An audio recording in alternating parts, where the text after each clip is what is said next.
good to go, right? Okay. I now call to order the joint City Council and the Baytown Municipal Development District meeting on Thursday, May 28, 2026 at 6:30 in the council chamber. An announcement of quorum at 6:34 p.m. We will now have a pledge and invocation giving by Councilman Ken Griffith, District Number 3.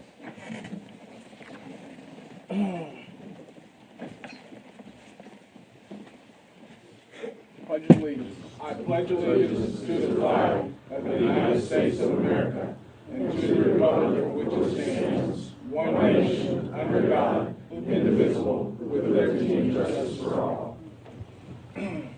Honor the Texas flag. I pledge allegiance to thee, Texas, one state, under God, one and indivisible. Bow your heads for prayer. Dear Heavenly Father, we come to you humbly thanking you, Father. Thanking you for another week under your Son, Father. Thank you for keeping our public servants safe, our public safety officials, and those who are running our operations throughout the city, whether it be parks or public works or the health department, Father. Thank you for keeping them safe as they carry out their daily tasks. And dear Heavenly Father, as we sit down here to make decisions how our city is to move forward, Father, give us the wisdom to guide our thoughts and our processes in a way that ultimately gives glory to you and for the benefit of our citizens. And I thank you for all these things, Father. In Jesus' name we pray. Amen. Amen.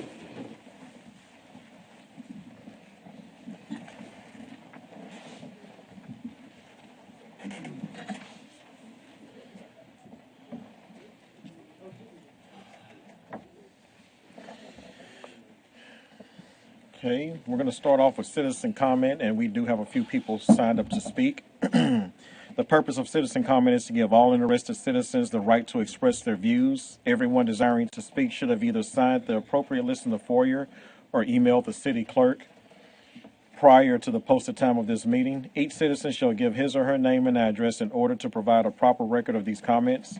The rules allow each person 1 minute to speak. A citizen may pass his or her time to another person who has requested to address council.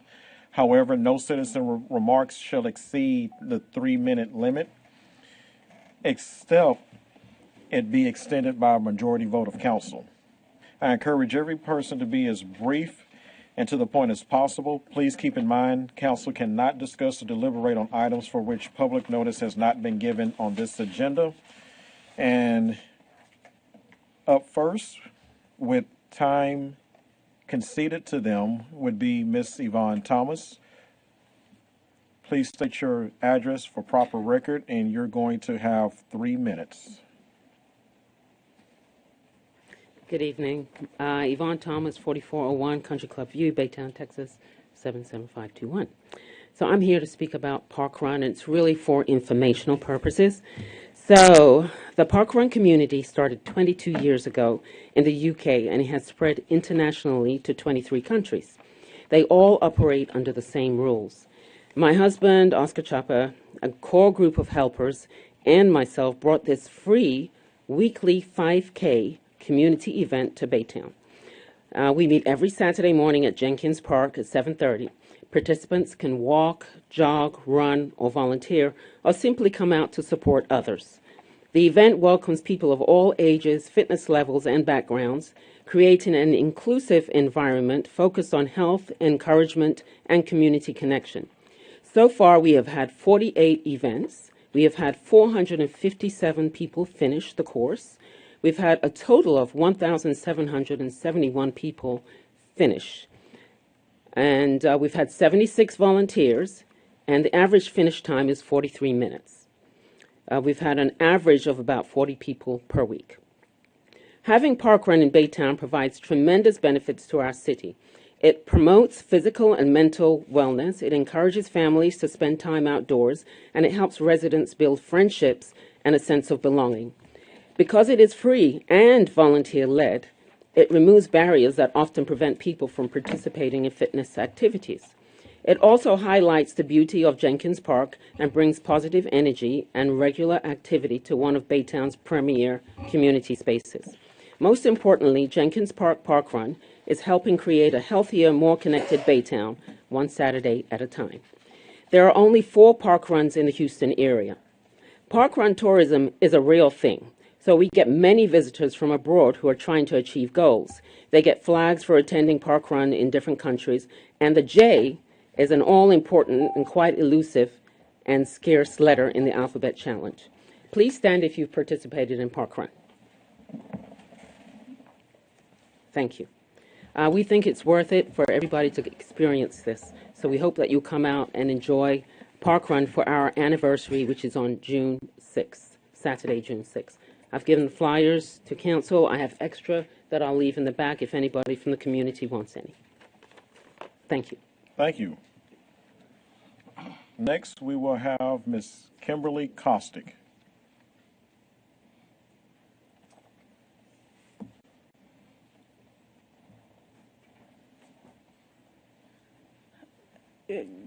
Good evening, members of council and city manager. I asked prior to getting started if I may have additional time. I have been experiencing a medical condition that makes speech difficult to do, and I would appreciate I could have asked others to concede time to me. However, I would prefer to not manipulate the system in that measure and just request that in advance. Yeah, I'm okay. We'll have to need to make a motion. Need a motion, yeah. Just, I mean, how much time do you think you're? You want 3 minutes? That should be fine. I assure you I will be as brief and direct as possible. Good deal. I motion to yield 3 minutes. Second. All in favor? Aye. Thank No you. opposed? Please state your address. 5103 Ashwood Drive, Baytown, Texas 77521. Thank you. So I am approaching all this evening because I would like to publicly thank our city manager for the extreme efforts that he took to apologize to me via text and voicemail and over a phone conversation related to emails that all of y'all were copied on. And I would like also that the conversation and what took place with the city manager and I, it was provoked for me to allow it to continue due to another citizen that reached out stating that my credibility was in jeopardy. And for that, I don't appreciate. And that my intent ever with the city or the school district is not driven my personal motivations, but integrity and doing right by our community. As you all know, there are many efforts I participate in that I have no benefit from to do so because it's what's doing right by our citizens. The question of the residency of the city manager is, and I expressed, of which I know he will correct me in situations, was never driven by whether contract and what have you. I appreciate Mr. Reynolds sending me his contract, and I look forward to more conversations about the spirit of the contract that it says. And the questions, though, remain that of all of our core values that we have within the city, that integrity seems to only be one that the police department puts on their shelf, so to speak. I believe that there are many questions, though, that still need to be had about the integrity of the location and whether or not what we would Yes, sir, 3 accept. minutes. Hold on. Can we get a motion to extend our time? I motion to yield it 1 more minute. 1 more minute. I need a second. Second. You have 1 more minute. Do you need to vote? No, I'm sorry. All in favor? Aye. Any opposed? Motion carries. You have 1 more minute. Thank you. But I also would like to note that the statement of privileged information was not provided there, or that there was not any privileged information that was given, as I believe that we established that my concerns were not at the integrity of any council member or mayor and or city official that might have been present during any executive meetings that y'all had. I would, though, like that there are further conversations that are had on the spirit and what is expected within our leadership and what we can do to move forward. Thank you. Thank you. Next, we will have Carol Williams. Did I get that right? Good deal. Please state your address for point of record. Good evening, everyone. My name is Carol Williams, 3310 Rolling River Drive, Baytown, Texas, 77521. I actually stand here as a transplant to Baytown, and I just want to commend Parkrun. I don't know if you've ever been in a situation where you don't have a community. Parkrun is that. So I want to commend Parkrun for providing a space, a community for everybody who feels like they need something to belong to so that they can show up, volunteer, participate, and just feel welcomed. I was told that Baytown is a big city with a small town feel. Parkrun does that. Thank you. Thank you. There being no one else desiring to speak, this concludes the citizen comment portion of the agenda. We are on to item 2A, Municipal Development District. Consider a resolution authorizing a professional service agreement with Reuben Brown LLC to perform audit services for the Hyatt Regency Baytown Houston project. Mrs. McKenzie. Good evening, Mayor and Council. As you know, we just recently completed the 2023-24 audit for the Hyatt, so we're now trying to get up to speed so we can get back on track. So this is for the 2025 engagement. And so I'm happy to answer any questions. Comments or questions? I'll make a comment. Ms. McKenzie, I appreciate the effort the staff has made, because my question was, is this the same auditing company that audits the city? And the answer was no. It's a separate and distinct and actually a very specialized auditing entity. And so I appreciated the effort to keep it separate as well as find somebody that understands that type of operation to do the formal audit for. So I appreciated the effort. Yeah, good deal. Thank you. Anyone else? Good deal. I need a motion. Motion to approve. Second. All in favor? Aye. Any opposed? Motion carries. Thank you, Ms. McKenzie. We will now move on to City Council items. 3A, recognize City of Baytown employees for their years of service. Mr. Lopez. Good evening, Mr. Mayor and Council. We have one employee to recognize tonight for your years of service. Michael Johnson, BAWA, 30 years. Mike Johnson started with the City of Baytown as a laborer in May of 1996, where he was responsible for facility and ground maintenance at the Baytown Area Water Authority plant. In 1998, Mike was promoted to water plant operator, a role in which he served for the next 15 years. In 2013, Mike became a mechanical maintenance technician at BAWA, where he was responsible for the preventative maintenance programs for BAWA's various pumps, motors, and mechanical equipment before returning to water operations in 2020.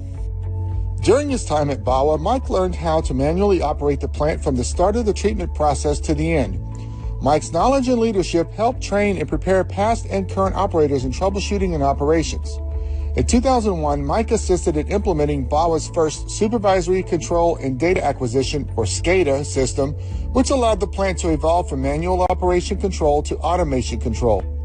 From 2001 to 2004, Mike served as a contributor to the BAWA plant expansion that saw the plant go from a max capacity of 21 million gallons per day to 26 million gallons per day. Throughout the years, Mike has been directly involved with several high-level projects, including major electrical upgrades, chemical treatment upgrades, and our new BAWA East plant.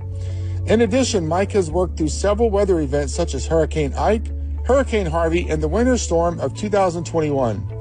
Mike serves as a valuable member of the BAWA staff, where he confidently and consistently performs the roles and responsibilities as a plant operator with great care and dedication. During his spare time, Mike likes to spend time with family, fish, and race his 1988 Camaro at the racetrack.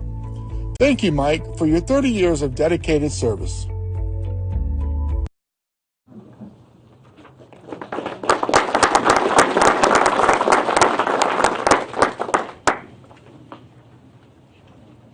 B, results of the 2026 Healthier Texas Community Challenge, which mobilizes the community to promote wellness and recognition of Baytown's top citizen champion, Sam Chopper. I'm going to give this over to Councilmember Alvarado. Yes. So Mayor, Council, as y'all know, that I've been the one on council to champion the Healthy Challenge before we started with Be Well Baytown, and then it had several iterations after that. And I think it's just timely because, you know, Park Run came and discussed their initiatives, and it just ties in what a healthy community, you know, challenge should be, and just having different collaborative partners with it. But I did invite Miss Amanda Kennington from Goose Creek to talk to us about the results of this year's challenge. And in a minute, thank you, Sam, for being here. We'll talk about Sam here for a little bit as well. So yes, we're very excited. The Healthier Texas Community Challenge for 2026 was a tremendous success. We brought together students, our families, residents, in a shared effort for this community challenge and civic engagement and participation. Out of hundreds of communities and school districts across Texas, the city of Baytown earned second place in the state, and Goose Creek CISD earned first place for outstanding commitment to a healthier Texas. Thank you to everyone who participated and helped make this year's challenge impactful and inspiring. We're especially proud to recognize Sam as an employee of Goose Creek and citizen here as the top participant. Out of the 2,174,374 points for City of Baytown, Sam individually earned 325,000 of those points. So we definitely want to congratulate him, and we're already looking forward to next year as we continue working together with the city to make you guys the #1 city in the state for the Healthier Texas Community Challenge. That's right. Now, Amanda, I was asked, of course, we all want to know, who consistently comes in second from the city, because we have to beat them. So who comes in second, or who at least came in second this year? It's normally FAR ISD, Yes. Arlington ISD. Where was I born? So, yeah. Far away. Far away. In a land far, No, far away. did they come in again this year? Yes. Okay. So we know who to beat again for next year, right? We know who to beat. But you do have at your dais some T-shirts that Amanda brought. Very nice. So thank you, Amanda. And I'm going to ask Mayor to help me with a special presentation for Sam, as he has been our champion for the past 6 years running. So he's held on to a specific title. Council is welcome to join us as well. And in order to keep this, you have to keep going next year, and the year after, and the year after.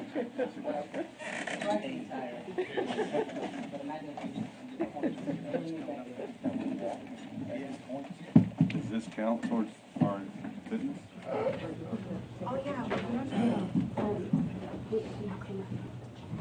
Do we get points for coming up and down from the back? Yes, absolutely. We're gonna count them towards next year's goal. Okay. If we get points We for the should have pictures, had I'll take some- 100 of them. We should have had some rock music for this. Oh, yeah. Oh, yeah. Thank you. John Cena. Oh, wow. There we go. I'm sorry I'm a little bit sweaty. I just came from track that's practice. Just came from working out. Yeah, You just came from Just running, came yeah. from Actually, working out. I coach our city youth. So that's where I'm So- from. Sam has been a six-time champion, and as Amanda mentioned, he has to continue earning these points to retain his title. So Sam, this goes to you. Yes. I'll hold the box back here. How about that? All right, here we go. Big smile. There we go. Fine. Get one more. Awesome. Thank you. All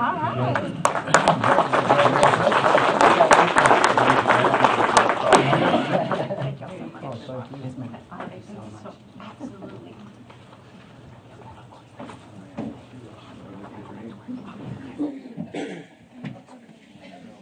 All right. What do you need, candy?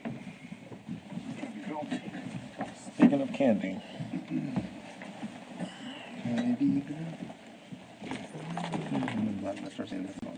now it's in my head. Now we are on to public hearing. The public hearing today is being held for the purpose of giving all interested persons the right to express their views regarding the subject of the hearing. Everyone desiring to be a part of today's hearing should have either signed the appropriate list in the foyer or emailed the city clerk prior to the posted time of this meeting. Each participant shall give his or her name and address in order to provide a proper record of the hearing. The rules allow each person 3 minutes to present information. However, I encourage everyone to be as brief and to the point as possible. If you are a group of persons wishing to address the council on the same subject, please select a spokesperson to present the information. If anyone has any questions, please direct them to me. We are 4A, conduct a public hearing regarding the proposed voluntary annexation of approximately 202.48 acres at 7701 John Martin Road. It is now 6:56 p.m. and I call to order this public hearing concerning the proposed voluntary annexation at 7701 John Martin Road. Y'all got to stop switching up on me. I have Mr. Abraham here, but I'm seeing Mr. Scribner. Thank you, Mayor and Council. For the record, Martin Scribner, Planning Development Services. As described, this is a voluntary annexation of just over 202 acres on just to the west side of John Martin Road, just south of East Wallaceville Road. You can see that it straddles Battle Bell Road and is north of Jones Road.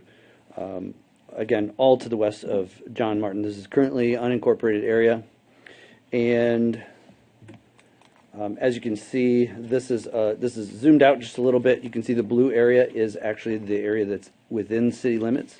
So this will sort of straddle the neighborhood there to the east. Not straddle. The blue annexed part kind of goes around the residential area to the east and heads towards the north. And you will see that this area is largely planned for residential, but there are some caveats around that. What I wanted to make sure everybody's aware of tonight is that as a couple things, as the applicant comes in and is requesting annexation, they will also be requesting rezone to PUD. We are working on the details of that PUD now, and you should have that before you in the very near future, which I'm going to kind of go over here in a bit. Understand that the reason we're doing a PUD will be for a light industrial use. The part that we have to keep in mind about that is that as that property is currently not annexed, that applicant can do all of those uses in there right now. So what we're trying to do with the annexation and plan unit development is, number one, provide some a little bit of direction and have a little bit of control over kind of what goes in there. and provide some safety for some of the surrounding areas, as well as examine the possibility of any kinds of incentives like public infrastructure districts, stuff like that. The timeline on that is obviously tonight they're here for the public hearing. On June 25th, we'll be looking at the first reading of the ordinance. On July 21st, the Planning and Zoning Commission will be looking at the rezone itself tentatively. And then directly after that, on the 23rd, we'll be looking at second reading of the annexation and consideration of the annexation here at City Council, as well as where to put that in terms of what council district does that newly annexed property end up in. All that said, that concludes my presentation. The applicant is here tonight and would like to present. We do have some slides for them, but I'm happy to answer any questions. Again, we're trying to keep this kind of high level because we will get a chance to talk about the rezone in the very near future. We're just not really at that point quite yet. Good deal. Thank you. I do appreciate you all putting this timeline out so residents can be aware of the timeline itself. But right now, we do have two persons signed up to speak, Mr. Ryan Baumgartner, and we also have Mr. Mark Taylor? Good deal. Mr. Ryan Baumgartner is the applicant. Yeah. So I guess you are here for questions, or you have information to give? I'll just give some information. Okay. Good evening, Mayor, City Council members. Thanks for having me. My name is Ryan Baumgartner. I'm with Hillwood. We are the developer here for what we're calling Goose Creek Commerce Center. As Mr. Scribner mentioned, we are requesting annexation of approximately 200 acres here in Baytown. A little background on Hillwood. Hillwood's been in business for over 3 decades. We're backed by the Perot organization. We take a lot of pride in partnering with local communities to build something that the community can be proud of. We've been doing it for several years, and it's what we do, and we like to showcase that. We're also not new to Baytown. A lot of the residents may have noticed we are under construction with 2 buildings. Currently, what we're calling Phase 1 of the Goose Creek Commerce Center.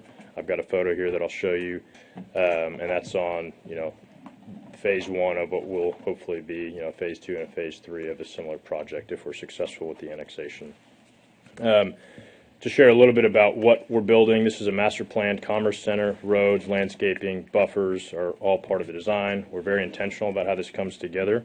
We want it to be, like I mentioned, something the community is proud of. We believe the site is very well suited for this type of use, and the surrounding land, or this site and surrounding land, makes industrial and light warehouse the right fit here. The city will gain a lot from this type of development. Over $200 million potentially worth of investment into this type of development should create a lot of permanent jobs, a lot of tax income that should stimulate the local economy for a period of time. And as Mr. Scribner mentioned, though we do have the option to move forward by remaining within the city of Baytown ETJ and building out our own mud infrastructure and developing accordingly, we do think it is in the best interest of both the city and us to continue the partnership they already have with Phase 1 into the future phases. We are willing and excited to work with the city officials and listen to, what you guys would like to see from this development and cooperate where we can, with an open mind. So with that said, I appreciate you having us here, and hopefully you see it the same way as a win-win. Thank you. Mr. Mark Taylor.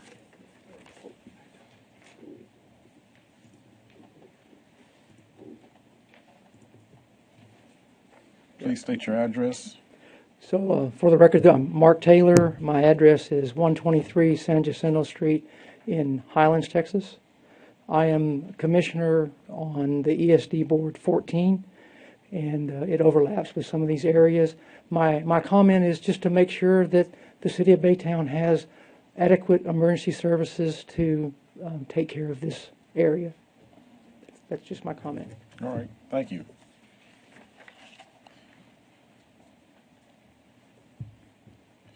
I'm going to ask, do we have adequate emergency services to take care of this area?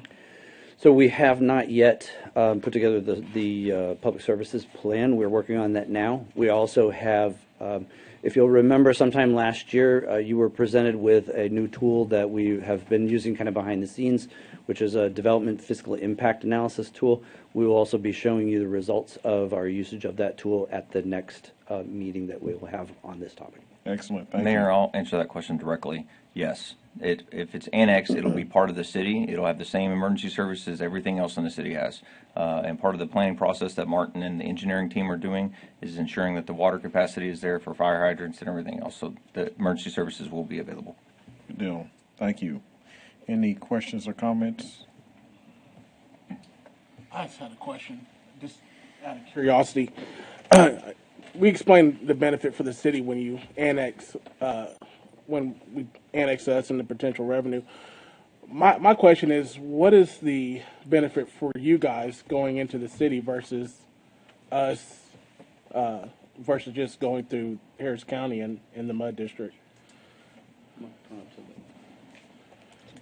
It's we have built out. We basically have to build our own municipal utility district utility infrastructure on our own. Otherwise, and fortunately, the site is big enough where we can justify that and have done that before.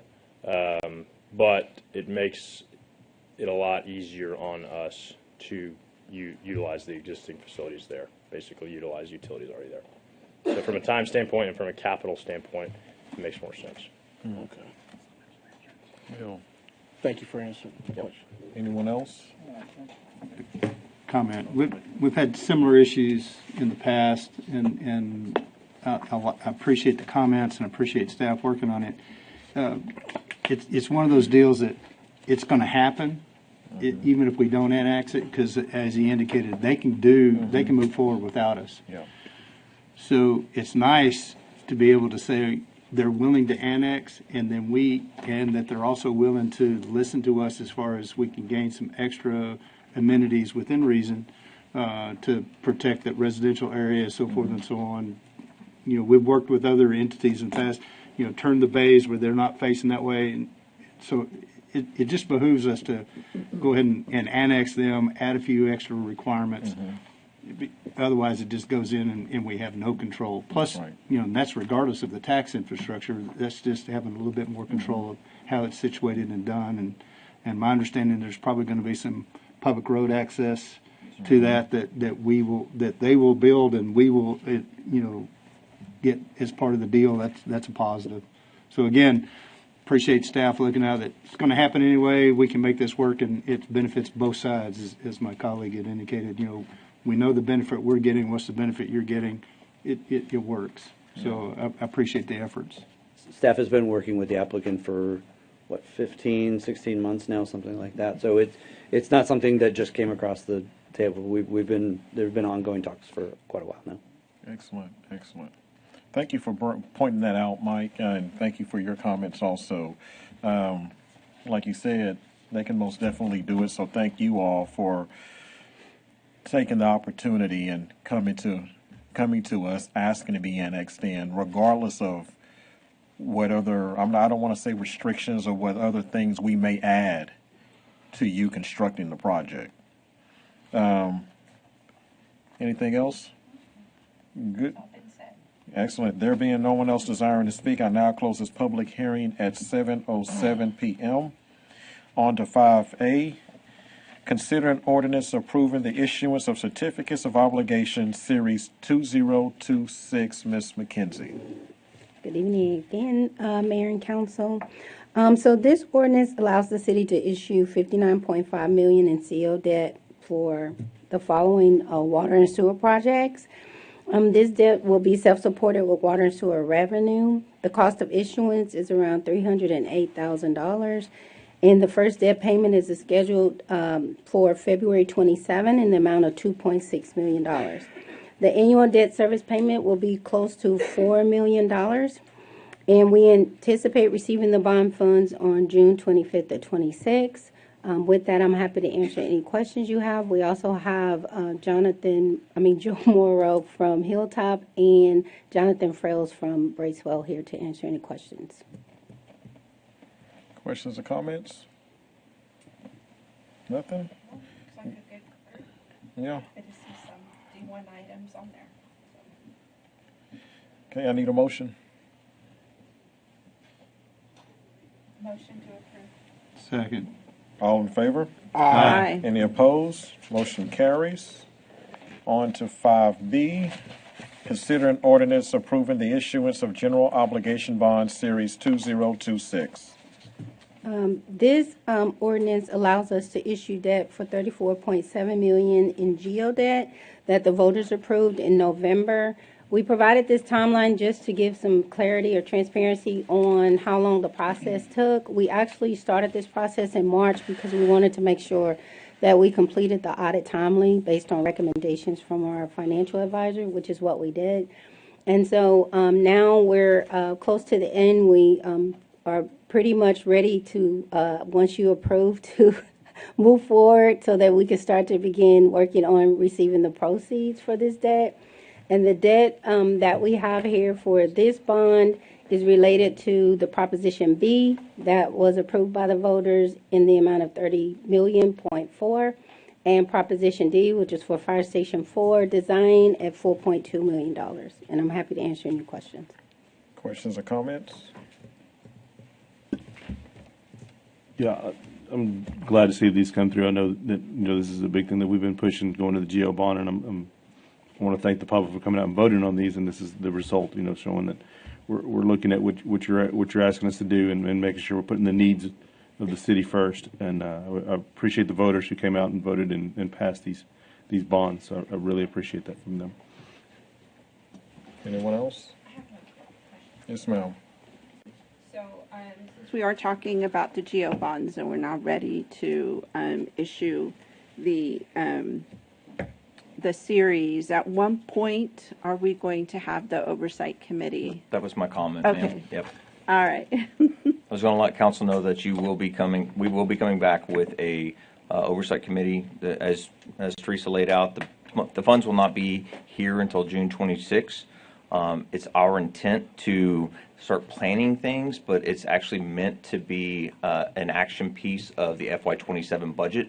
And so over the summer, we will establish the oversight committee that will be there to work with the council and staff and give feedback to the residents in the community as money is spent, and ensuring that we are doing what we said we were doing. Excellent. Council sets the parameters. Excellent. Thank you. Anyone else? I got just an additional comment. Go back to one slide to the timeline. And I appreciate these timelines as the other timeline was going to, because a lot of folks say, well, this thing passed in November, why aren't y'all doing anything yet?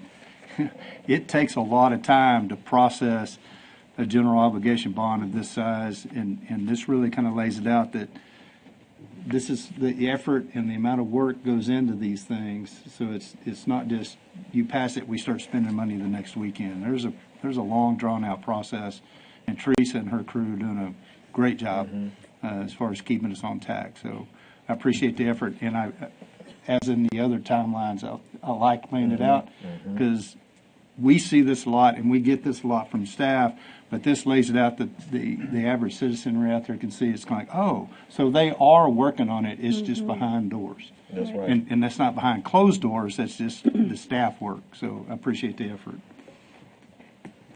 Anyone else? Good point. Good deal. Thank you for your comments.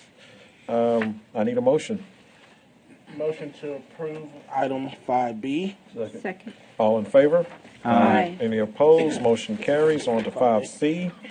Consider an ordinance authorizing the purchase of replacement and installation services for water meters and sub-meter GPS units from Amerisco, Inc. through the Purchasing Cooperative of America contract number PCA OD-365-22, Ms. McKenzie. So, Mayor and Council, we're finally here to get your approval on the infamous water meter replacement project. This will allow us to replace all the residential meters. We will start with the data collectors first, of course. We plan to start mid-August, early September. It will be probably a 10 to 12 month project.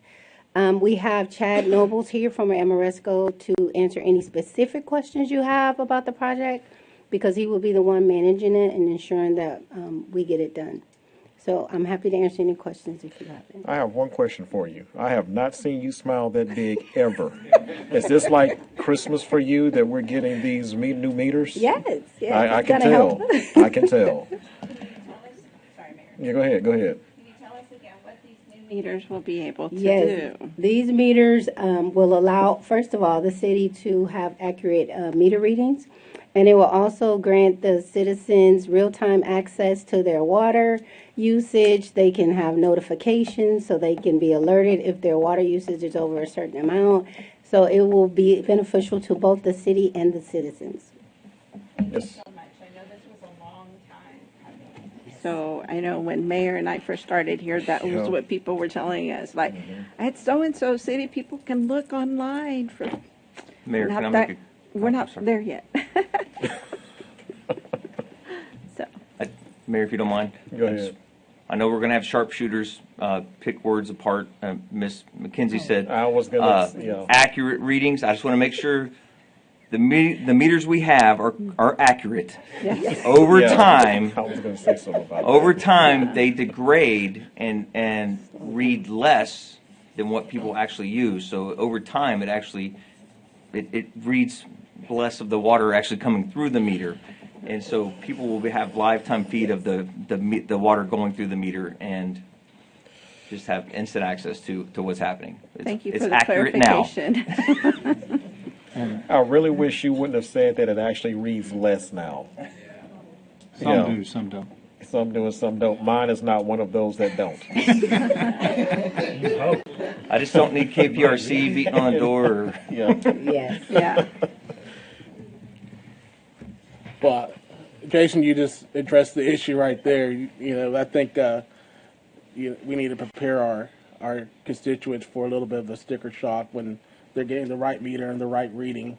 That your meter's actually working right now, where we're behind in the process of getting those meters in. So it's important that they understand that your meter wasn't getting an accurate reading. Now it is, and there might be a little sticker shock on it, but it's because your meters are functioning right. I'm also really excited. Thank you I know we've talked about this in finance meetings and other meetings with getting these new meters out, and I'm really excited about the real-time tracking of these meters, so people actually see if there's a leak under their house or what's going on, they could address it and fix it. So really excited about this, moving us into the 21st century and the way we read our water and check it out in our house. So thank you. I do have to make a clarifying point, just as Mr. City Manager did. It will not tell you where your leak is.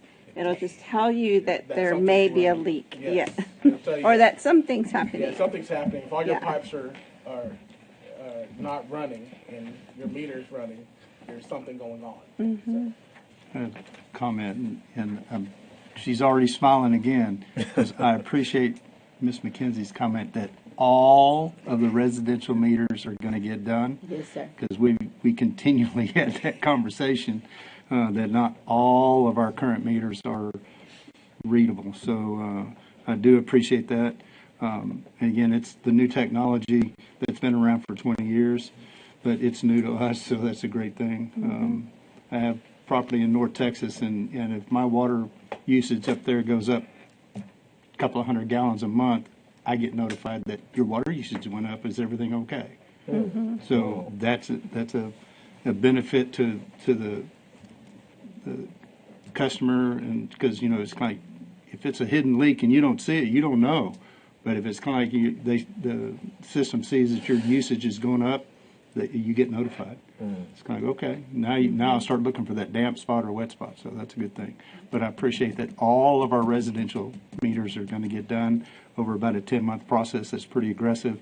Chad's back there smiling. I'm going to hold him to it. So that's a good process to have. So I'll be able to tell my grandkids back in the 1900s, we used to have to read our meters, have someone drive out and read the meters. And y'all just don't know how blessed you are to have something you can look at right there. Will they be able to see it from their phone? We can call Chad up here. I mean, I'm just curious now. Yes, you can? we will. Yes. Wow. There'd be an app you can put, yeah. Oh, okay. Very nice. That's the advantage over there. Try- I'm just joking. Go on. Thank you for that. Yes, there will be the customer portal will actually have an access to either a website or you can download it on your phone and be able to see it as well. So they'll actually, and you can set yourself leaks, alerts, or continuous consumption is what we call them. Lots of different things that you can look at from there.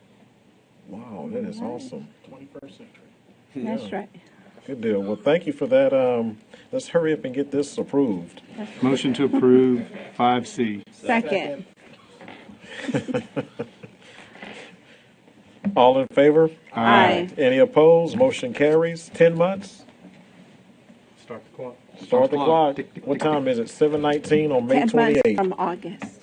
Oh, 10 months from August. From August. Okay, good deal. Yeah. Good deal. On to 5D, consider an ordinance authorizing a Chapter 380 Economic Development Agreement with Vida. Say that again? Vida Mariscos. Vida Mariscos 7, Inc. for the development of a new restaurant facility. Mr. Moran. Okay, good evening, Mayor and Council. Brian Moran with Economic Development. Tonight, I'm pleased to present for your consideration the Economic Development Agreement with Vida Mariscos for the redevelopment of the former Red Lobster building located at 4717 Interstate 10 East. This project, it represents a win for our targeted redevelopment initiatives as part of our ongoing effort to recruit quality operators to fill vacant commercial buildings along our key commercial corridors throughout the city. As you're aware, this property has remained vacant since May of 2024 and occupies a highly visible location off of the Interstate 10 frontage. Vida Mariscos is a high-energy Mexican seafood and sports bar concept developed by the Cabrera family, and the founders are well known for their Los Cucos Mexican cafe chain, which has been in operation throughout the Houston area over the last 30 years. And most recently, they have expanded into different locations, including Katy, Rosenberg, and Webster, with recent openings at the end of 2024 and beginning of 2025. For Baytown, this project includes the complete renovation and redevelopment of the existing 9,000 square foot building, with architectural standings requiring the finished product to mirror the locations at their newer spots, as I mentioned, in Rosenberg and Webster. This is a performance-based agreement, and in order for the new owners to qualify for the incentives, they have to maintain and invest at least a minimum of $3.5 million into the building. They have to create and maintain a minimum of 70 full-time equivalent jobs. And they also need to begin construction by August 1st of 2026 and beginning operations by August 31st of 2027. If these benchmarks are met, what the city's obligations are is to provide a construction sales tax rebate not to exceed $15,000, an operational sales tax rebate not to exceed $300,000 over a 5-year term, and then as well as a $100,000 redevelopment grant that's paid over 2 years, with the first $50,000 being payable within the 60 days of the business receiving their certificate of occupancy from the city, and then the second $50,000 payable after their first year of successful operation, with the total rebates being capped at $415,000 during the 5-year term.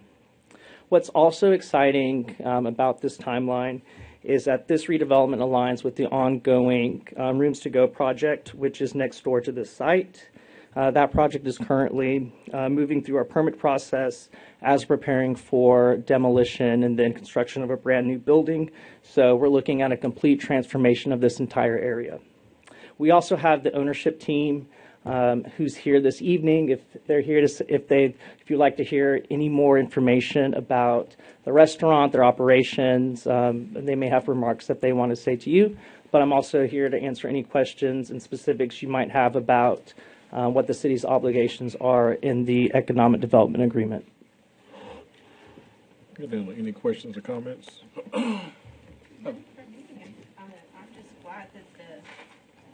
Building is now off the market. It's been empty for a couple of years now, and just wish the new owners much success.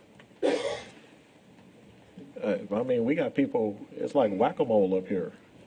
I mean, we're talking about food, so it's pretty exciting. Go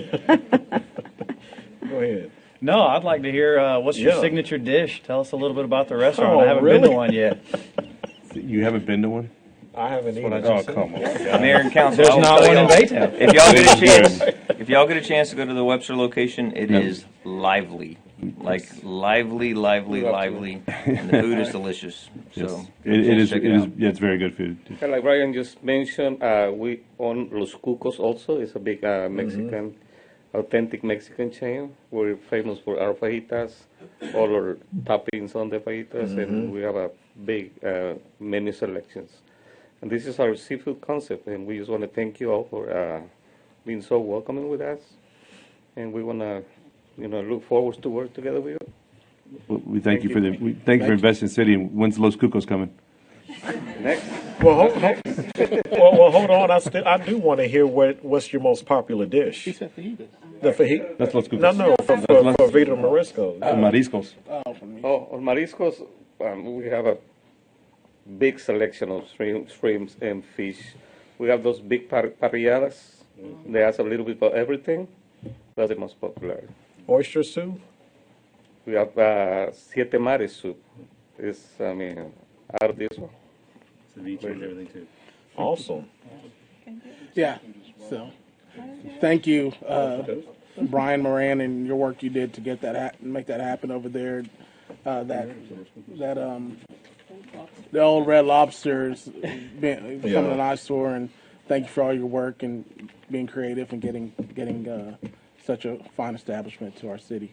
You're welcome. This is good stuff. I'm gonna be happy to see it come in. Hopefully, I can be one of the first persons to taste the what is it called again? It starts with a P. Parrillada. What is that? It's a bunch of different foods together. It's like if you go to but it's got all kinds of meats. Oh, really? It has all kinds of different types of fish and everything on there. Oh yeah, we're gonna do that. Good deal. Spanish for a charcuterie board? No, like if we do a parrillada, if you do it like at a taqueria, you're gonna get like chicken, fajitas. Brian, thank you. That was you're doing an awesome job, and thank you all for choosing Baytown. Well, as you can tell, we're happy that you all are here, and we're looking forward to you open in August of next year sometime, or sometime after August next year. October. Excellent. I need a motion. Motion to approve. Second. We're hungry. We're hungry. All in favor? Aye. Any opposed? Motion carries. Okay. We are on to consent agenda, and let's see here.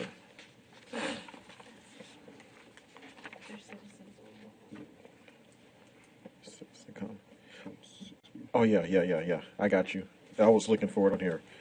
Let's pull 6B.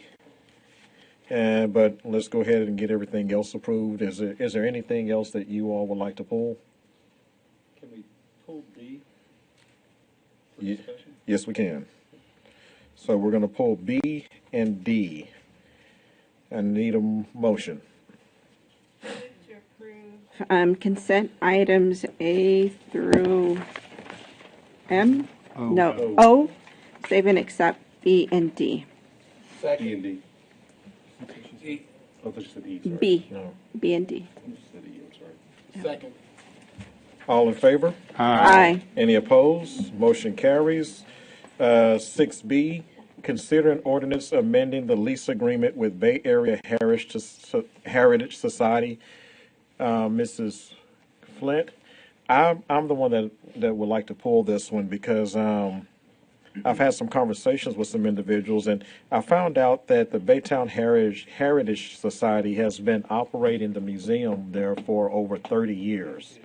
And the extension is for, what, 2 years?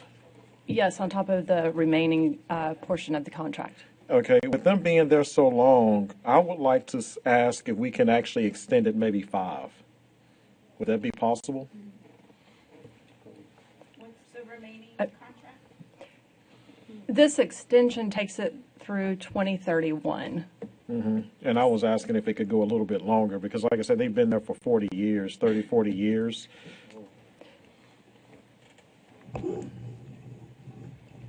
Thank you. Clearly, I could not figure out how to turn on the microphone, but thank you very much, City Manager. So, I mean, essentially, that would require some input from the other party if they were interested in any sort of extension beyond that term. And so we have a contract term that has been agreed upon or negotiated with the other side at this point, which is what is being presented to you today. Prior to that, I believe this lease would have expired. Give me 1 second so I can pull the actual lease. I think so. Yes, Yeah, it would have it expired expired in in 29. 29. I don't remember And the with months. this 2.5-year extension, it will expire in 31. And so prior, I mean, anything past that 2031 would need to be agreed upon between the parties. And so without that side here today, I can't, we can't really. I mean, Ms. Presley is Yeah, is here. they're here. Yeah, They signed up to speak. Okay. Yeah, I was going to say, this started, the other portion of what's before you is a change in the parking. And that's where our conversation started. In that conversation, Ms. Presley had asked for an extension of the 2 years and 6 months, the 6 months coming from, they have been closed for the last 6 months because we're doing some renovations on the building, including HVAC. And so she asked for that, and that's what the proposal is in front of you. To Kristen's point, certainly willing to entertain that if that is desired by council and by the other parties. Yes, sir. And to extend it to 2031 gives the 5 years you're talking about. I have some concerns. I knew that the health department was being renovated. I knew the facility was being renovated. I was unaware that renovation caused the closure of the museum. So I found that out tonight. So I was unaware of that. So that's a major impact on the museum. Yes. I mean, especially during the school year, because they were shut down for the part of the school year, and there's a lot of our GSID students going through that museum on a regular basis. They didn't get that. And I don't know how much longer it's going to be closed down, but if there's not some major renovations or really significant reasons that side of the building has to be closed, I personally want to see that thing get up and running as quick as possible. Yeah, and I agree wholeheartedly with you. I've had some conversations with Ms. Presley about it, and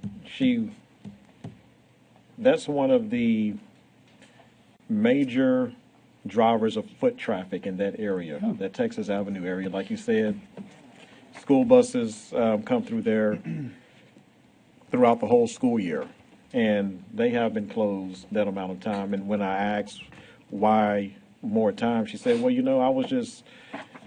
I just threw the number out as 2, but if we could get more, and I'm advocating for it. You want to approach? Yes, ma'am. I have one quick question. Yes, ma'am. City Manager, do we have an anticipation date for all the remodeling to be done so they can open and be fully functional? I can tell you when we'll open. Okay. I can tell you actually when we're going to open, because I do stay in Terry Presley, 3609 La Reforma Boulevard, Baytown, Texas 77521, and I am the director at the museum. And we should be opening next week. Okay. And we've pushed and pushed and pushed because Exxon is going to have a reception, and we begged them to please let us open and get Exxon back into our building. And actually, we've been doing some renovations ourselves. We're putting some of our funding into it, and I and several other people, Chris, we've been painting walls and trying to tidy up and move things around and to make it look a lot different. So we're excited to open up again. But when we were closed, we didn't get the school kids. We lost money for that because we didn't get them for the spring session. And we've lost a lot of foot traffic, and we've got a lot of negativity because we're not there to open the doors from the public. And as Carol said, she called me about the parking spaces because we have no parking anymore because the building next door has sold, and they've rented that out to several different entities. So it stays full. We have no parking whatsoever. So I don't know what we'll do the night we have the Exxon reception on Wednesday, June the 3rd. But she called about the parking space, and at that time I asked her, could we please extend the lease? And she said, okay, how long? And honestly, I was caught off guard. And our lease, I think, expires in 2028, is my understanding.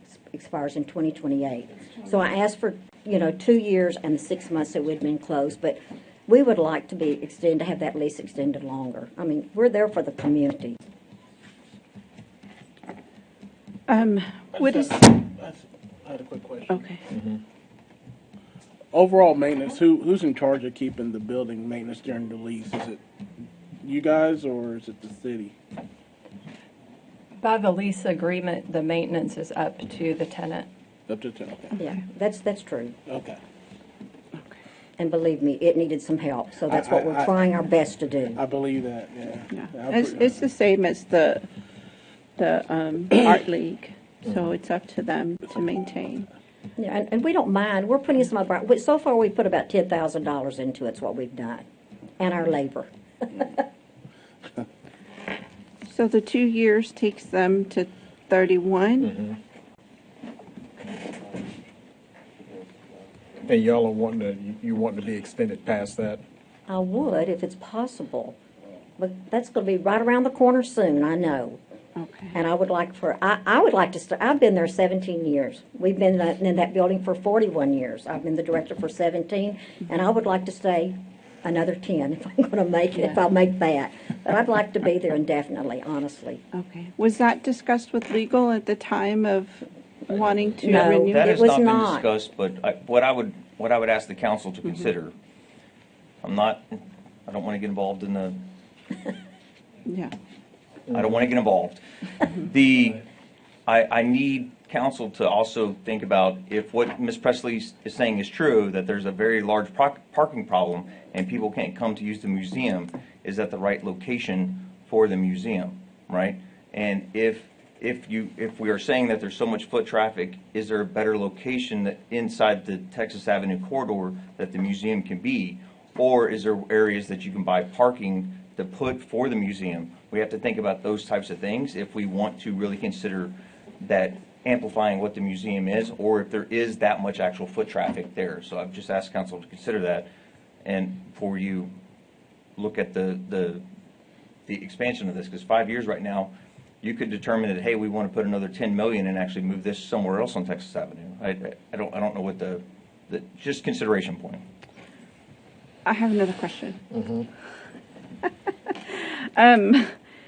If, like, let's say, I like nice even numbers, so if we go to 2035, or is that odd numbers? So 2035, if we go to that and we decide, look, they are having that much traffic, maybe we can get them a bigger building with more parking, or however we jointly do a consensus for, can't we just, like, in the middle of that, just kind of break that lease after the new facility is done or the new parking is done? I mean, that's something we can just amend and transfer those years to whatever new thing we decide.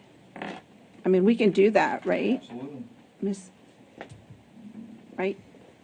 Well, it's Mr. Attorney? Ms. So Attorney? obviously, I would need to review the terms of the contract when it comes to what are the terms for termination of the lease agreement. Typically, yes, things in contract terms can be amended by agreement between the parties. However, definitively, I would need to look at the lease to be able to say that, and I have not had the ample opportunity at this point to do that thorough review. Yeah, so, sorry, just as a follow-up, so right now, if we want to do the 2035, you're not prepared to do an extension right now, you would have to review? I would like to have the opportunity, Okay. yes, to review the terms of the lease to make sure that we're just doing everything according to what we've already agreed to do. Okay. Okay. Yeah, I was just going to say, I'm hearing a lot of new information for the first time tonight, Yeah. and I don't think I'm one way or the other. I mean, I don't think we have enough info now to really look long term. I mean, we hear there's parking issues, the condition of the building we've talked about too. I mean, it's, I mean, I'm okay. I think with just doing what's here in front of us, but I think it's brought to light that we need to have more conversation, and we can look at the terms as a whole and the overall, you know, what we're trying to do in the Texas Avenue area and what puts them in the, you know, the best position, the prime location to get the most foot traffic. Yeah. That's what we want. Yeah. Make sure they have enough parking, all those things. So it sounds like it needs to be a much larger conversation than this one item pulled from consent agenda. But for tonight, I think, I mean, if both sides they've already agreed to this lease agreement, I'm okay with it as written, and then we can continue talking about it. looking at Yeah. it. Yeah, Yeah. I can agree with that. It's 5 years. I mean, that Right. gives us time to have more conversations. Yeah. Mr. Mayor? Yes, ma'am. So, Ms. Presley, I think you've heard that we do want to make sure that y'all have the facility that not only y'all, but we all as a city can be proud of.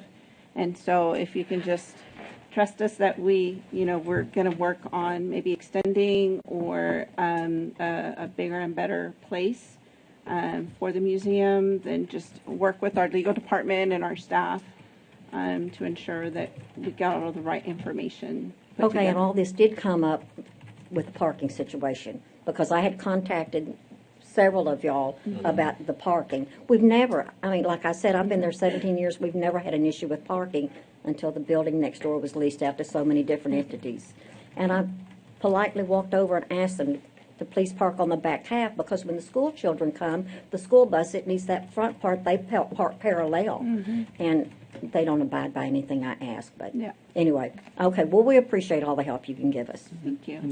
That's a Thank you. question I've got. What's that side street with the side parking? Can't think of the name of the street. Gaillard. Yeah. With the parking that's connected to the museum, can it be dedicated museum parking only? That was one of my questions. And that may be something, again, I'm with my colleague. I think tonight we can go ahead and do what's proposed here, but give direction to staff that we'd really like to look at some options, not necessarily in the immediate near future, but don't let it fall off the page, to come back as, can we dedicate some of that parking so it's museum parking only? In some other issues, extending the lease or whatever, but it's something that, again, the facility's been there forever. There's been a whole lot of folks go through it. It used to be part of that process, and it's, if you've never been through it, I suggest you go through it. It's really a historical issue. Yeah. Ms. Maybe we Flint can just just is expand dying what's to in there correct as well. me. Yes, I am.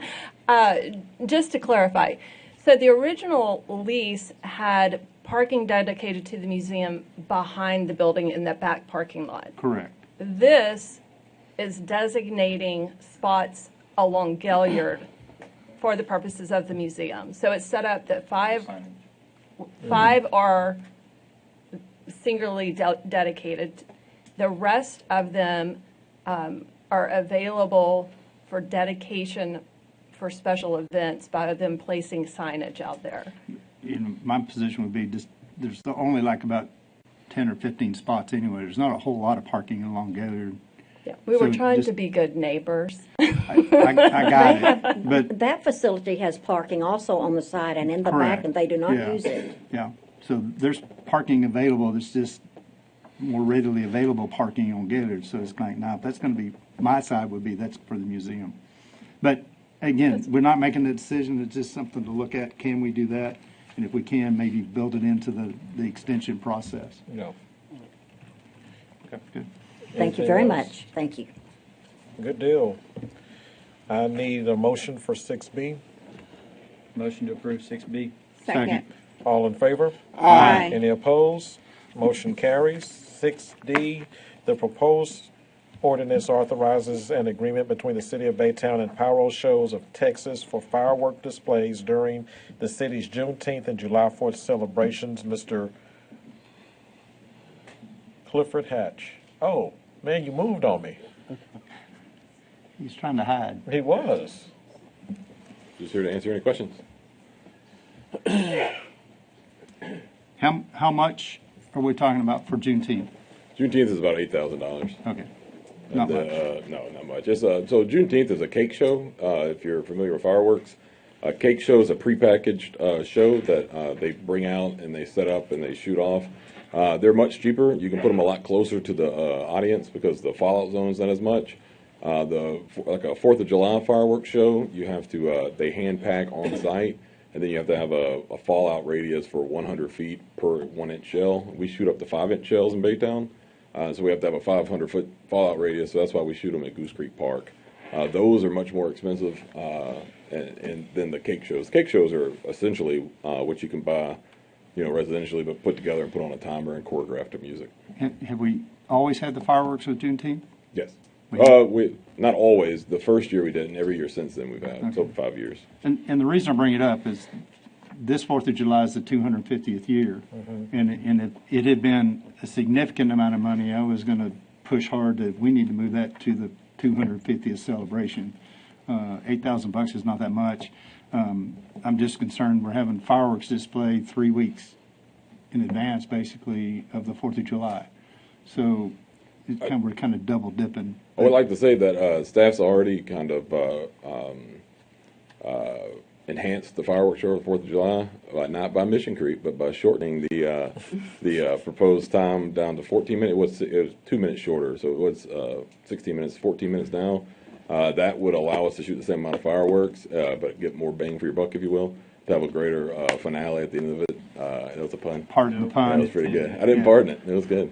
But the grand finale has already been enhanced for the 4th of July as well. So we're shortening it, but it's enhanced. That's correct. Okay. But shorten it by 2 minutes. And if you ever go to, so we actually our fireworks show is bigger than Liberty now, supposedly per our contractor, and we look at ways to enhance it every year. We felt that some years, kind of relatively recently, the firework. It would shoot a firework and then it'd be a second, and then shoot a firework second. Now it'll be a lot more shots going up a lot quicker. So it'll feel their opinion was that it would feel like much more of a grand show, and it has a extremely enhanced finale. So, I'm going to say that if you haven't been to Juneteenth, come out to Juneteenth and experience it. Okay, it's very enjoyable, and the fireworks show. It's almost right in your face.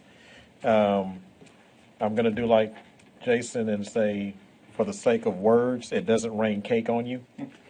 That's just the term that they use, like pancake, right? Yeah, it's a cake because it's a box. It's like a cake show. But it is. That's a term. It's more up close and personal. What? I learned something new tonight. Cake show, fireworks. But okay. But it's something to experience. Yes, sir. I know we've talked about this, and I kind of want to make a comment. I heard some of the complaints about last year's fireworks show that we moved it to Goose Creek Park, and you couldn't see it. Yeah, you couldn't see it from some parts of where you normally could. If you were farther down towards the bottom of the creek, like a lot of people kind of sit more towards that, you couldn't see it because of the tree line. Unfortunately, we used to shoot them with at Lee High School. Baseball field, in between not turf. Their softball field and their football field that they recently turfed, and so we understand why they don't want us to burn their field up right next to their new investment. So yeah, we had to move to Goose Creek Park. Yeah, we moved to Goose Creek Park, and it does kind of block a little bit. You can't, you couldn't see it. I mean, from some of the areas, you kind of had to. It was weird. But that too is why we added more 5-inch shells, because 5-inch shells they go higher as well. Okay. Yeah, that was kind of some people, because a lot of people were like, wait a minute, and then they had to move around. Yeah. Like everyone's like, you could see it from the parking lot of the old Foolstown parking lot, but you can't see it from Bicentennial like you used to be able to. Yeah. Anything else?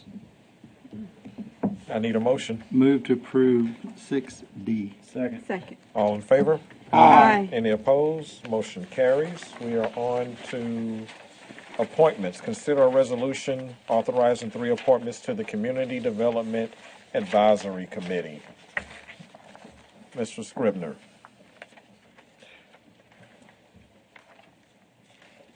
Are you ready for yours? Okay. Thank you. You've been presented with, I think, 3 names. We had 3 applicants. Oh.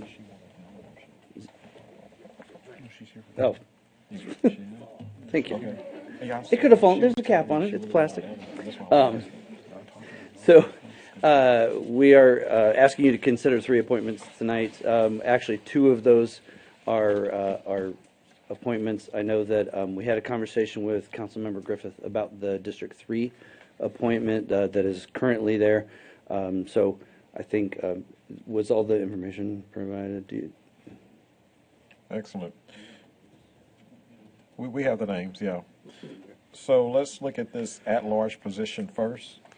Yeah, I'd like to nominate Cynthia Coker for the at-large position. Good deal. Sorry. Did I take one from you? Were you going to put her on 5? Chance to visit with her? Yes. Okay. Were you going to put her on 5? Were you want to put her on? She's in 6. Oh, she's in 6? Oh, I'm sorry. I didn't have a chance to visit with her, but if you did, I'll support that. Yes. Yeah. Yes, Do sorry. you currently have an appointment first? No, I was going to call her, but Didn't get a chance and visit with her. I know she's been very active in other organizations. Yes. But if you visit with her, you're comfortable with it, I will support the nomination. Yeah. I apologize for overstepping. That's all right. I will never do that again to you. Sir. I apologize. My bad. He's gonna be cutting off a pink. Yeah, he's going to kill me next time. Miss Coker's just popular. That's what it is. Yeah. Everybody wants to pick up. Yeah, I actually took a picture with her today. Yeah. So I need a motion for the at-large position. Motion to approve Councilmember, what's your name again? James's appointment of Cynthia Coker to Second. the at-large position. Second. All in favor? Aye. Any opposed? Motion carries. Ken? I reached out to Miss Whiteley. She's here. I think that's cool when committee appointments show up to be nominated. Shows their commitment. And I'll be nominating Miss Whitley to the Community Development Advisory Committee. She has speaking to her, she has a long experience serving on committees throughout the city, whether it be through the school district, and she's very excited to be on board and be part of that team. So I motion to approve Stephanie Whitley to the Community Development Advisory Committee. Second. All in favor? Aye. Any opposed? Motion carries. Thank you both for committing your time to this committee and to the city. If you want to have them stand up. I don't know, they may not want to stand up. Yeah. Y'all wanna stand Would up y'all and be want to stand up acknowledged? and be acknowledged? Hey, thank you for serving and persisting. Thank you. Thank you. I would just point out, we still have a District 5, we still have a District 5 appointment that needs to be done. So if you know of anybody, please send them in our direction. We'll get them in the I system. was going to say the same thing. Thank you. I've got an opening, but no applications currently, so anyone in District 5 out there or watching online, get your application in. Reach out. There you have it. Now we're on to the city manager's report. Mr. Jason Reynolds. All right, Mayor and Council, at this year's National Association of Government Communications Conference, the City of Baytown received national recognition for several public engagement initiatives led by our public affairs team. Most notably, Baytown earned 2 first place awards for the Baytown Listening Tour and Reynolds on the Record, programs built around our commitment to transparency, accessibility, and direct communication with residents. Jason Calder was a nominee for the Rising Star Award. This reflects our continued goal of making sure people everywhere have the opportunity to hear about Baytown and work happening in our community. And so a big thank you to Thomas and Jason and the team. And I think one of the biggest compliments they received at this conference was that somebody was actually ecstatic that they got first place over us. And that Thomas and Jason actually took that as a very big compliment, that they got second, and somebody was bragging that they finally beat Baytown for the award. So great work that they're doing. I'd like to recognize Luis Torres with Parks, Rec, and Tourism for graduating from University of Houston with a bachelor's degree in media production with a concentration in digital cinematography. Words, man. Like you put all that in on purpose or what? Okay. Congratulations on this significant milestone and keep up the great work. So great photo as well. And I guess go Cougs. Yep. All right. I'd also like to recognize our PWE department on the following achievements. Giovanna Arguelles recently attended the Texas Water Conference and gave a presentation on the Progressive Design Build project on the Bawa East expansion. So great job, Giovanna. Is she here today? No. Oh, okay. Well earned. Yeah. Thank you. Easy. All right. Several staff members attended the Hard Hats and Hills Benefiting Habitat for Humanity event. Great photo there. So thank you for doing a great job representing our city, and please pass that on as well. And PWE staff also recently participated in the barbecue cook-off. Congratulations to PWE barbecue team for taking 14th place overall and a fourth place win in the dessert competition. So a special shout out to Donald Curry, Duck, for making the cheesecake on site, and great stuff. And I know y'all love competing. And I want to give a shout out to Sharon. Sharon has stepped in for a bit and helped in the Public Works and Engineering team through the transition with the Public Works Director search. And so this is Sharon's last day. She loved y'all so much that she wanted to come to one last council meeting to hear y'all. And so thank you, Sharon, for all that you've done for Baytown and leading the PWE team.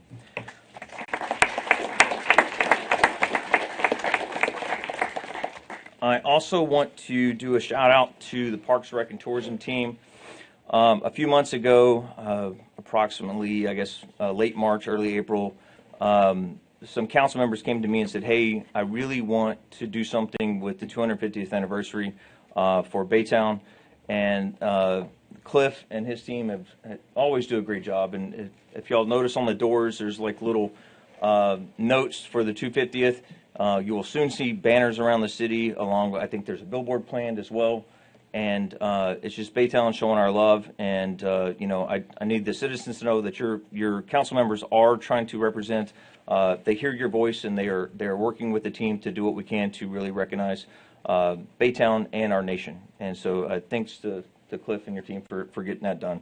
And they look fantastic. And please check it out. If the thing I love the most about that little note, it says Love Baytown on the bottom corner of it. So it's pretty cool. And then I do want to know, there's been a lot of conversation about apartments and just the environment of apartments around the community recently. I do want y'all to know that we have currently planned on the July 9th council meeting that we will have a work session here to discuss what the city can and can't do. I will say that the mayor asked me probably 6 or 7 months ago, if it might have been longer than that, Mayor, honestly, if we can have somebody come present what tenants' rights they have at an apartment complex. I don't remember why that was sidetracked, but something came up during that and was pushed. This will most likely, just for full transparency, this first meeting will probably be something that's in executive session because there are legal ramifications that we have to talk about. But we will try to put out what we can and can't do right after that work session for the public. But I do want the citizens to know that we are very aware of it. This is something that's been ongoing for quite some time, and we are going to have a work session here at council to discuss what the city can and can't do with apartment complexes. That's all I have, Mayor and Council. Thank you. Next, we will have Council Member Report District 3 from Council Member Ken Griffith, who also is a library card-carrying member. As of last month, I'm a library card holder, and I'm proud of it. And thank you for bringing that up again to embarrass me. I'm going to wrap up my District 3 report, and I have a special District 3 spotlight afterwards, but I'm going to start with my report. Sam's Club, thanks for the pictures again. It's well underway, currently under permit for bakery, cafe, pharmacy, and optical, plus the fuel station. These are all nearly halfway complete. The main building in the center of the complex, which will host Home Goods, Barnes & Noble, Harvedy's, Burlington, Five Below, and Ross, is also nearly halfway complete. The northernmost building, which will house Dick's Sporting Goods and EOS Fitness, is also underway and nearly halfway complete. Utilities, landscaping, and other site work for the entire project are ongoing. Out on Garth Road, the contractors continue the stormwater sewer installation north of Texas Roadhouse and debris removal from existing pavement. Sanitary sewer installation north and south of the funeral home is scheduled to begin soon. The I-10 lift station construction continues as well. New educational murals by local artist Whitney Hayden are being added through the Baytown Nature Center to enhance the visitor experience. The murals are designed to add educational value and improve photo opportunities as a destination for our outdoor recreation and nature tourism along the Texas Gulf Coast. So I'm looking forward to seeing that at our nature center. The 2026 Wild Wheels Family Bike Ride was held May 16th at the Baytown Nature Center as a free family event promoting outdoor recreation, bicycle safety, and healthy living. A total of 55 riders participated. The event was a partnership between Parks and Recreation, Municipal Court, Police Department, Bay Area Cycling, and the Ride One through the Office of Rodney Ellis. Thank you for all the departments who competed in that. Construction of the new greenhouse at the Baytown Nature Center has been completed. The project is currently awaiting final plumbing and electrical connections, which have been delayed due to recent weather. Once operational, the greenhouse will support educational programming, native plant propagation, and conservative efforts at the Nature Center. Another beautiful piece to add to that amenity. Which brings me to my District 3 spotlight. Last Memorial Day weekend, as many of you were aware, the Lakewood Pool Club held their annual free day at the pool. It happens once a year, and they offer free entrance to their pool club to swim and sign up for a season pass for all the residents in Baytown and beyond. The Baytown Pool Club has been in operation since 1948. That's as old as Baytown, 78 years old. The pool is operated by James Springer, who we have here, and Frank McKay, who have volunteered countless hours to make sure that pool is operating through. Can y'all come up? Because I got to ask some questions. Rain, sleet, or snow. Yeah, rain, sleet, or snow. These two have brought that pool back to life through several hurricanes. As far as my understanding, after hurricanes, it becomes a sanctuary for a lot of the bay life, crabs and barnacles. Is that correct, Mr. McKay? Absolutely. We had shrimp, we had oysters in the pool after Ike. In fact, we found a fiddler crab in the baby pool this week. So being on that ditch right next to the bay, we have a lot of wildlife, otters, that kind of thing. Yeah. So it's really amazing the amount of work that's required to get that pool back and running, and that place serves as a point of pride for me because I grew up in that area, and I used to, believe it or not, I was on the Baytown swim team, and that's where we would practice every morning at the Baytown pool. So that place holds a really special place in my heart, and I'm so happy that we have neighbors in District 3 that have a sense of civic pride to keep that running for the entire community to enjoy. Also, we have James Springer, who's worked countless hours in the heat and sweat, and it's also managed by a young man named Holden Dunson, who manages the pool during the summer months to make sure everyone's safe and everyone's paying. The pool gets revenue primarily through memberships, correct? there's a membership of $200, and for I think there's a membership discount for firefighters, veterans, and grandparents over 65 who need a place to take their kids in the summer. Teachers, firefighters, policemen, grandma, just about everybody. And, Just about. Yep. So their primary revenue comes from those memberships and concessions. Also, they've teamed up with a lot of our IDA, our community industry partners. ExxonMobil and has contributed as well to the pool.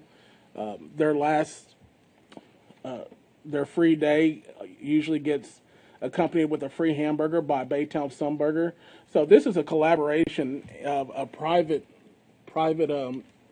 citizens who have gotten the community together to keep something great in Baytown for everybody to enjoy, something to do in the summer. We hear all the time there's nothing to do, there's nothing to do.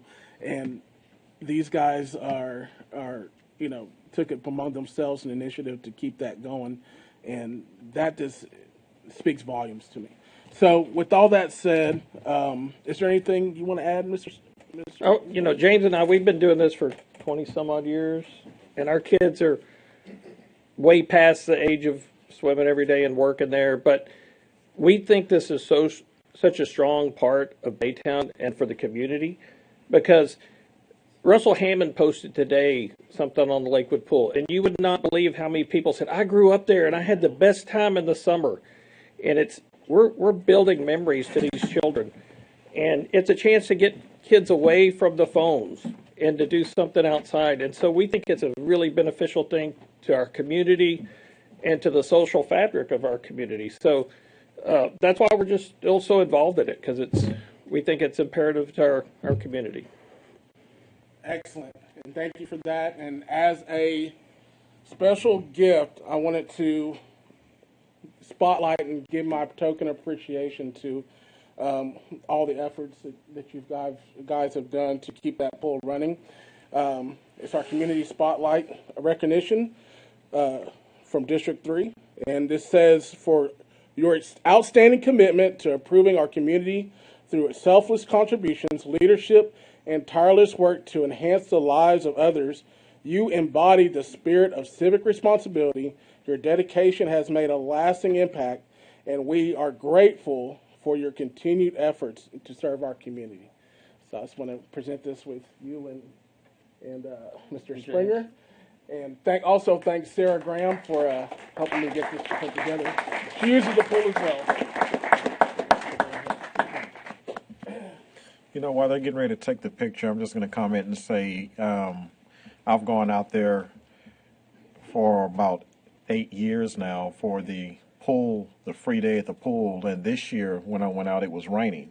And I remember saying, man, I don't know if anybody's going to be here.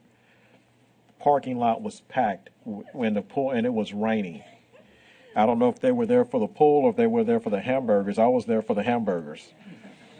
But they are doing an awesome job. To say that it was full during a stormy day speaks volumes about what they're doing. And the Sea Scouts took time to actually paint the place. So I saw the pictures. You saw the pictures? Excellent job. Yeah. Thank you, Mr. Mayor. Let me just say, Ken's been coming out every year. He's always there for us, and but Charles, he supported us financially, and I want to thank Charles for his help in supporting the Waters and for opening day. Thank you very much. Thank you, Ken. Thank y'all.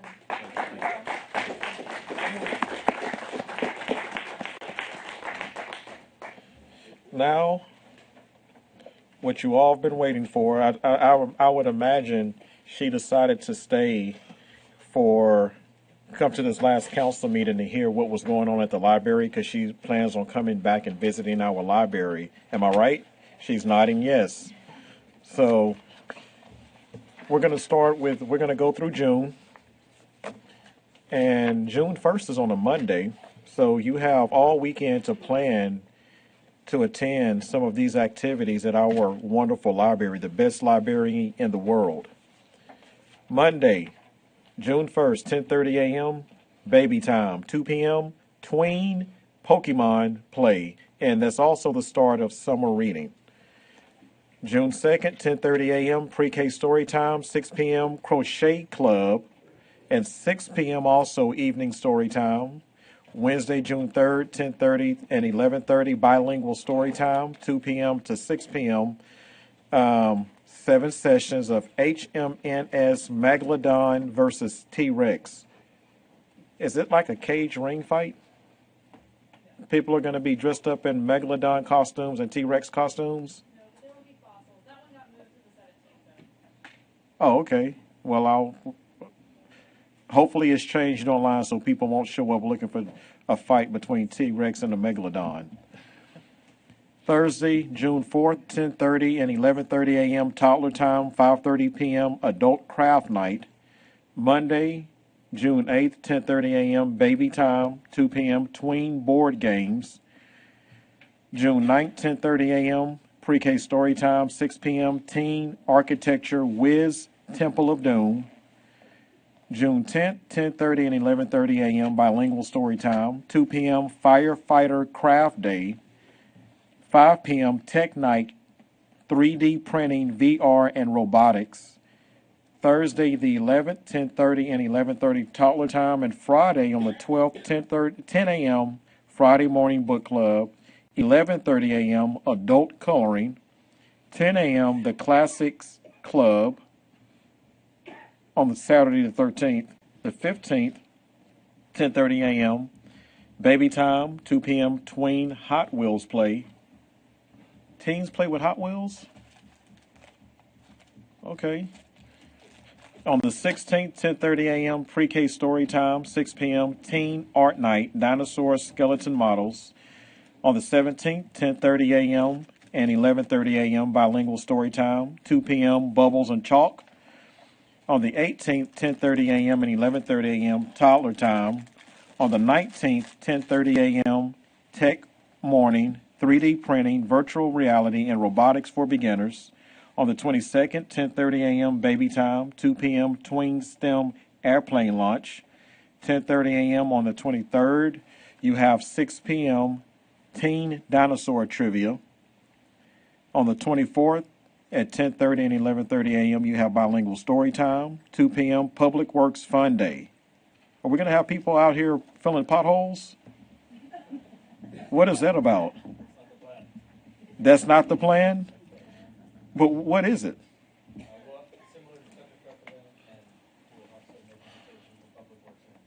Okay, good deal.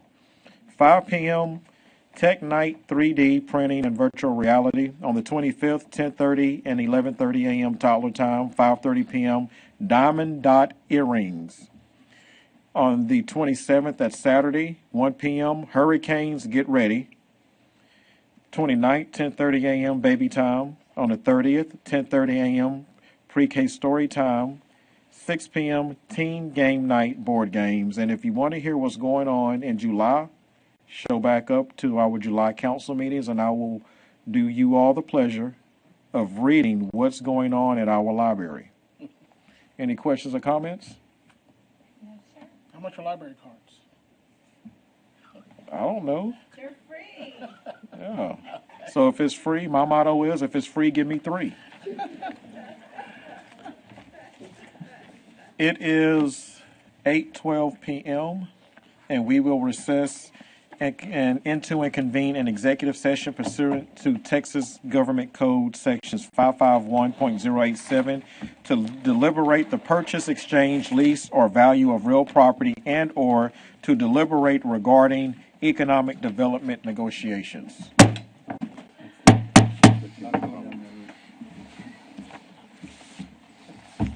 I now reconvene our open meeting of the Baytown City Council at 8:38 p.m. and announce that in accordance with Section 551.102 of the Texas Government Code, no action was taken in executive session. Having taken care of everything on this agenda, I now adjourn this meeting.